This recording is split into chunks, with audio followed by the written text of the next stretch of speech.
Probability trees part 2. So continuing on with the second part of our video, we're now going to be looking at that exact same problem we looked at in video 1, but now instead of replacing the ball, we're not going to replace the balls. So if we think about my first ball, once again, all I can get is a black and a red. And in the bag, we know that there are 2 blacks out of 3, and we know that for red, there is 1 red out of 3. Now what happens is we're now going to take a ball, and then I need to work out what do I have left in the bag. So if I get a black ball first, there is 1 black ball red left in the bag out of the 2 balls that are now in the bag. If I'm going to get a red, there's 1 red out of 2 reds that are in there. Now with this next one, if I've taken a red ball out of the bag, what there is, it means there's only black balls left in the bag, and there is 1 chance of getting a black ball because you're certain of getting that outcome. So let's have a look at the outcomes. I've got black, black, black, red, and red, black. And what's the probabilities? For a black, black, I've got 2 out of 3 times a half. For a black, red, I have 2 out of 3 times a half. And for a red, black, I've got 1/3 times 1. And that's how it goes. And of course, you can now work out the probabilities, those same probability questions, with these probability, new probabilities here. So rather than me waste time in a video doing that, I'm going to get you to have a go at doing it, and you also have the solutions to this in your notes if you need it. Okay, so a couple more things. Here's another question, a different style of question. Brooke tosses a die 3 times. Draw a probability to show the outcomes, and what is the probability she tossed 3 6s and no 6s? Now here's the thing. The only thing this question is actually asking me is when I toss my dice 3 times, am I getting a 6 or not a 6? So I can think about it as the first toss, and then the second toss, and then the third toss, and then I can have outcomes and I can have probabilities. But this is what I want you to get out of it. You can get a 6, or another way you can do it is you can think about not getting a 6, and we can usually show that with this dash up here.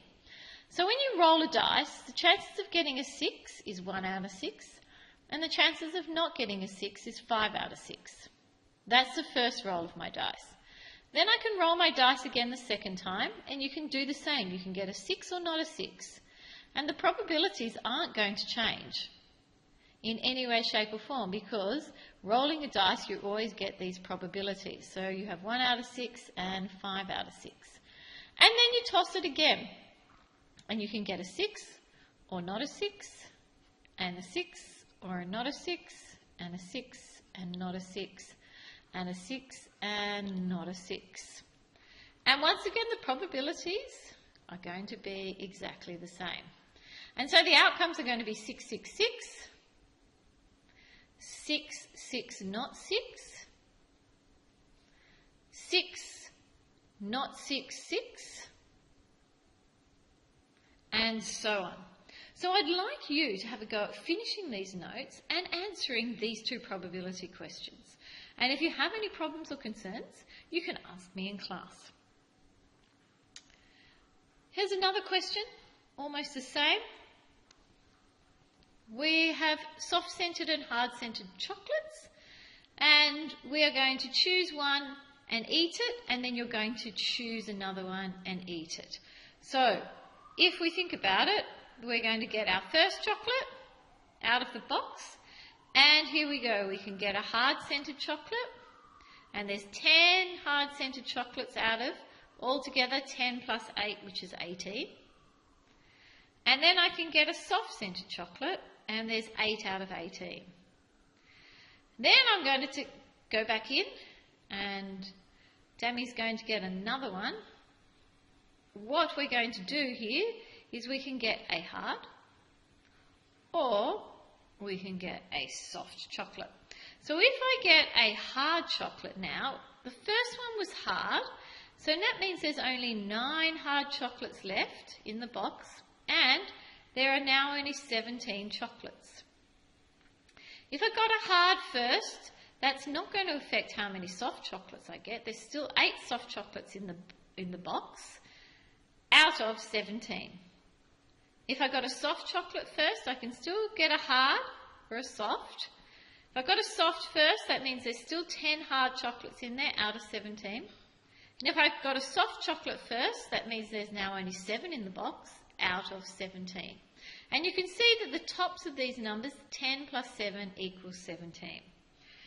And what we can now do is try and work out the probabilities. So what you could do here in your notes, you could have outcomes and you could put your probabilities here, and then you could answer the question. The first chocolate had a soft centre. So we're looking, what is the probability of just getting a soft centre? And you can see the first chocolate with a soft centre is 8 out of 18. And you know that you must simplify all your fractions. So that becomes 4 out of 9. One chocolate was soft-centred and the other was hard-centred. So that means we want the probability of a soft-centred one and a hard-centred one. Or we could have it the other way around, a hard one first and then a soft one, because it didn't say that we had to have them in a particular order. So we can see, if I wanted a soft and then a hard, you can see what those probabilities are. We have 8 out of 18 by 7 out of 17. And then we could get a hard, then a soft. So a hard is 10 out of 18 and a soft is 8 out of 17. So here's the thing, girls, what you need to know is you need to know that if we're looking at more than one probability, we multiply along the tree. But if there's more than one outcome that we want, we are going to add them together. So you always multiply along your tree, and if we have more than one thing going on, we add them together. And if I work this one out, I think I get 80 out of 153. And the last one, C, we want both the centres to be soft. So this one's quite easy. We're looking for soft, so we can look at along our probability tree and see that it's 8 out of 18 by 7 out of 17. And what we end up with is 28 out of 153. Now I know there's some more examples, but I'm not going to do these examples on the video. What I'd like you to do is to have a go now at all of the probability trees, drawing them without my help and answering the questions. And if there's anything that you're unsure about, then you can ask me in class.